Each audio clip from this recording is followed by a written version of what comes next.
మాజీ మంత్రి కేటీఆర్ ప్రాతినిధ్యం వహిస్తున్నటువంటి సిరిసిల్లాలో మున్సిపల్ ఎన్నికలు హాట్ టాపిక్గా నడుస్తున్నాయి. ప్రస్తుతం అయితే ఇక్కడ పట్టణంలోని 24వ వార్డులో ఉన్నాం. ఇక్కడ మరి 7 అభ్యర్థులు అయితే పోటీ చేస్తున్నట్లు తెలుస్తుంది. మరి ఇక్కడ ఏ పార్టీకి ఓటు వేస్తారు, ఏ అభ్యర్థిని గెలిపిస్తారనే విషయాన్ని ఇక్కడ కొంతమంది అయితే పద్మశాలి కార్మికులు అయితే ఉన్నారు, వారితో మాట్లాడే ప్రయత్నం చేద్దాం. అన్న నమస్తే. అన్న నమస్కారం అండి. ఏం పేరు మీ పేరు? సత్యనారాయణ, కోట సత్యనారాయణ. ఏం చేస్తారు, ఏం పని చేస్తారు? పద్మశాలిలం సాంచలు నడుపుతాం. మరి మున్సిపల్ ఎన్నికలు వచ్చినాయి, మీరేమో 24 వార్డులో ఉన్నారు. అంటే ఈ 24 వార్డులో ఏ విధంగా ఉండే అవకాశం ఉందంటారు?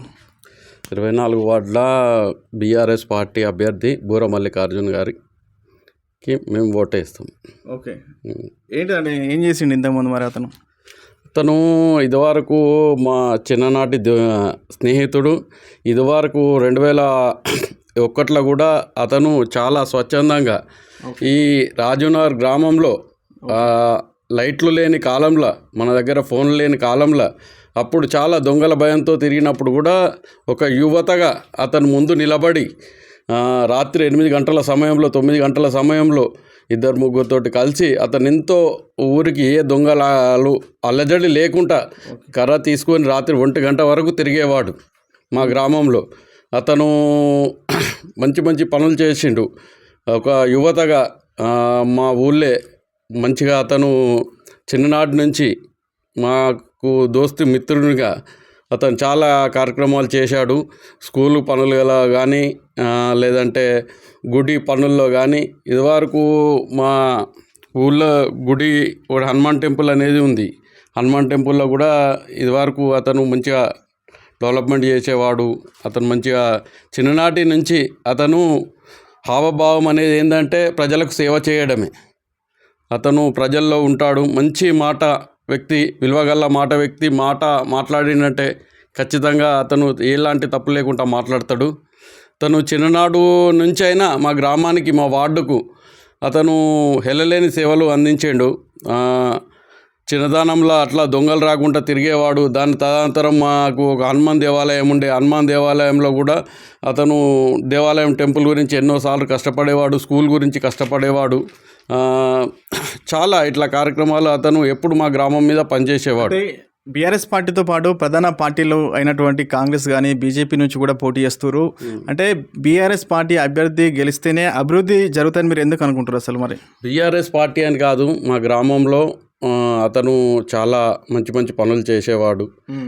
చిన్ననాటి నుంచి ఆయనకు సేవాభావతత్వం ఉంది. ఈరోజు వీళ్ళు నేనున్నా అని అత్తులు, కానీ మేము 2021, 22, 23 మేము చిన్నతనం నుంచే అతను మా ఊళ్ళో ఎన్నో కార్యక్రమాలలో పాల్గొనేవాడు. స్కూల్లో ఎవ్వరు కూడా గడ్డి వీకపోతే గడ్డి వీకి సాఫ్ చేసేవాడు. జెండా మందిరం వచ్చిందంటే హనుమాన్ టెంపుల్లో, ఇప్పుడు రామాలయం కూడా అతను ఎన్నోసార్లు రాముని కళ్యాణ మహోత్సవం కూడా అతను ఒక్కడే చాలా కష్టపడి చేసేవాడు. దాని తదనంతరము ఓసారి ఇలాగే రామాలయంలో కూడా చిన్న విషయంలో కూడా అతను చాలా రామాయణ పెళ్లి కార్యక్రమాలలో కూడా ఇతనికి 2-3 సార్లు ఇట్లా అయినా కానీ చాలామందికి కూడా సమాధానం చెప్పుకుంటూ అందరినీ కలుపుగోలుగా కార్యక్రమాలు చేసేవాడు. మంచి యువత, మంచి హావభావం ఉన్న వ్యక్తి, మంచి క్యాండిడేట్. చేస్తాడా మరి? అంటే గెలిచిన తర్వాత మరి మారిపోడు అంటారా? ఇప్పుడైతే మంచిగా ఉన్నాడు, తర్వాత గెలిచిన తర్వాత కొంతమంది మారే అవకాశం ఉంటుంది. మరి లేదు, మార్పు అనేది అతని ఒంట్లో లేదు.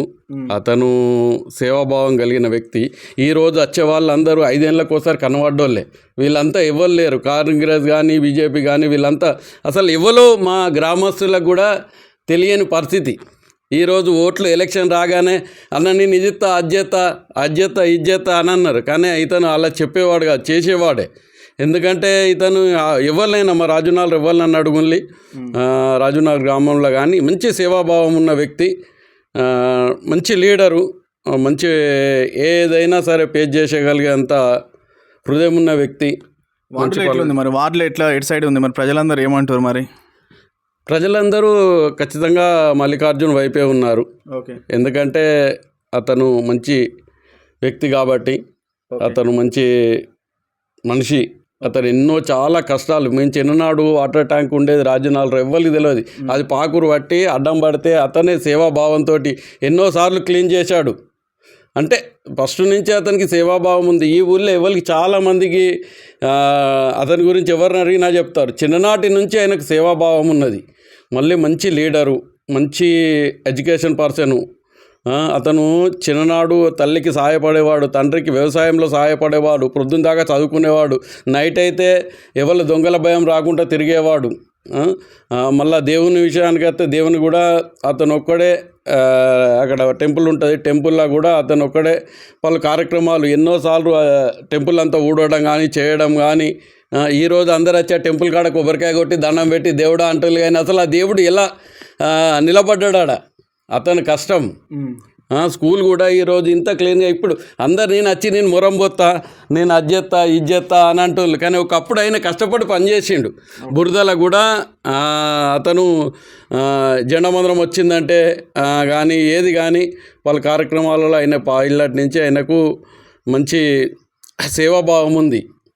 ప్రజల్లో కూడా ఆయనకు మంచి అవకాశం ఇస్తారు. ఇంకా ఈసారి గెలుస్తాడా మరి బీఆర్ఎస్ పార్టీ నుంచి? ఖచ్చితంగా గెలుస్తాడు. కేటీఆర్ మనకి ఎంత అవసరమో సిరిసిల్లకి ఎమ్మెల్యేగా అతను 24వ వార్డుకు మనకు అంత అవసరం బుర్ర మల్లికార్జున అనే వ్యక్తి. ఎందుకంటే అంతటి హావభావం, కేటీఆర్ ఎంత చురుకుంటాడో మనకు తెలుసు కదా రాజకీయాలలో. అంత చురుకుగా అతన్ని గెలిపించుకుంటే మనం అంత అభివృద్ధి చెందించుకోగలుగుతాం ఈ వార్డులో. మరి ఏం చేస్తారు మరి? మీ ఇంత సపోర్ట్ చేస్తారు, మరి మల్లికార్జున గురించి మీరు ఈ ఎన్నికల ఏం చేస్తారు మరి చెప్పండి? మల్లికార్జున గురించి కష్టపడతాం, ఎంతైనా కష్టపడతాం. ఆయన అందరికీ దాదాపుగా తెలుసు. అతని గురించి చాలా కష్టపడైనా సరే అతని విజయం మేము పక్కాగా గెలిపించుకుంటాం.